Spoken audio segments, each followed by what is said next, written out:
Olá, pessoal! Na nossa aula do dia de hoje, a gente vai discutir um dos assuntos mais importantes sob o ponto de vista geopolítico para todo mundo e, obviamente, um dos temas mais relevantes para a área do Oriente Médio, que foi a decisão do governo Donald Trump de reconhecer Jerusalém como a capital indivisível do Estado de Israel.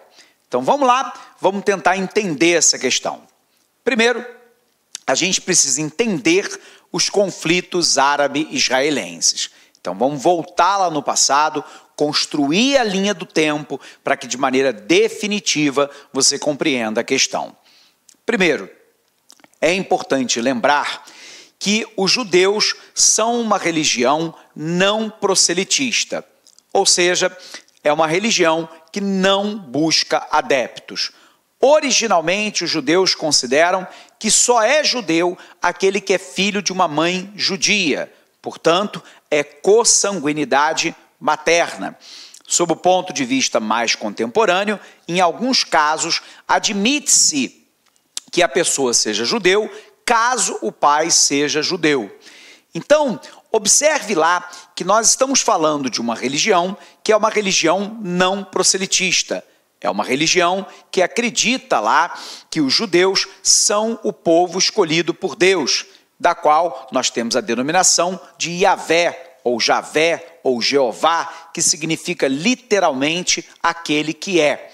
Deus, então, para os judeus, como para os cristãos e os islâmicos, é potência máxima em ato. Ele não se atualiza, ele não foi e não será, ele é.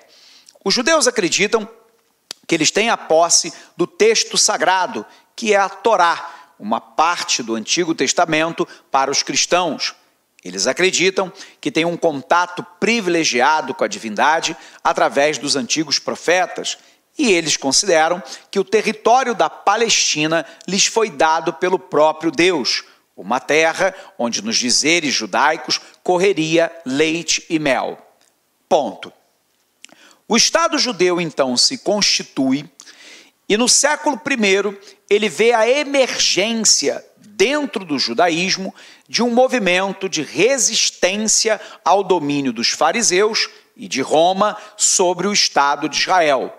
No século I, surge a figura histórica de Jesus Cristo. Jesus Cristo se auto-intitula Filho do próprio Deus. Num primeiro momento, Jesus Cristo e os próprios cristãos foram repudiados pelos fariseus, que eram os administradores do templo, e também pelo Império Romano, que dominava o território da Palestina, que era ocupado pelo Estado de Israel. Os cristãos eram considerados uma seita perniciosa dentro do judaísmo e, portanto, foram perseguidos. A própria figura histórica de Jesus Cristo, morta e crucificada, e os cristãos perseguidos do século I até o século IV por Roma e pelos fariseus. No século IV, o imperador Constantino de Roma se converte ao cristianismo. Com essa conversão, o império passa a ter uma religião dominante, que é a religião cristã, e aí a perseguição muda de lado. Ela deixa de ser uma perseguição romana e dos judeus contra os cristãos para ser agora uma perseguição cristã e romana contra os judeus. Resultado, o templo de Israel é demolido e, por um outro lado, ocorre a chamada diáspora judaica, que é a dispersão dos judeus pelo mundo. Como os judeus têm uma consanguinidade materna e, eventualmente, paterno, eu tenho judeus de várias nacionalidades: russos, ucranianos, franceses, ingleses, alemães, austríacos, poloneses, americanos, argentinos, brasileiros, somalis e por aí vai. O ponto-chave, então, é que o Estado de Israel deixa de existir no século IV.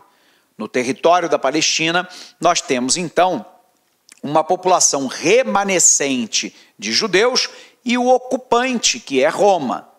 A partir do século IX, X e XI, nós temos uma chegada, uma leva de chegada de imigrantes que nós denominamos hoje de palestinos, que são árabes islâmicos. Entre o século VII, VIII e IX, nós temos o surgimento e a consolidação da terceira grande religião monoteísta que tem como foco de nascimento o Oriente Médio. Nós estamos falando do Islã. Os islâmicos acreditam que existe um único Deus, que é Alá, e que eles têm um contato privilegiado com Alá através da visão e da manifestação do profeta Maomé, que é o profeta Muhammad. Eles acreditam que tem a posse do texto sagrado, que é o Alcorão, ou Corão, e que eles são o povo escolhido através da conversão. A gente sabe, então, que levas cada vez maiores de palestinos, de árabes islâmicos, foram tomando conta do território onde hoje é o Estado da Palestina e aonde funciona o Estado de Israel. No século XIX, a temperatura sobe na Europa. Nós temos movimentos xenofóbicos de aversão aos judeus crescendo na Europa. E, portanto, surge na Europa também o chamado movimento sionista, que remete ao Monte Sião, considerado sagrado para os judeus. Os sionistas pressionavam pela recriação do território de Israel na Palestina.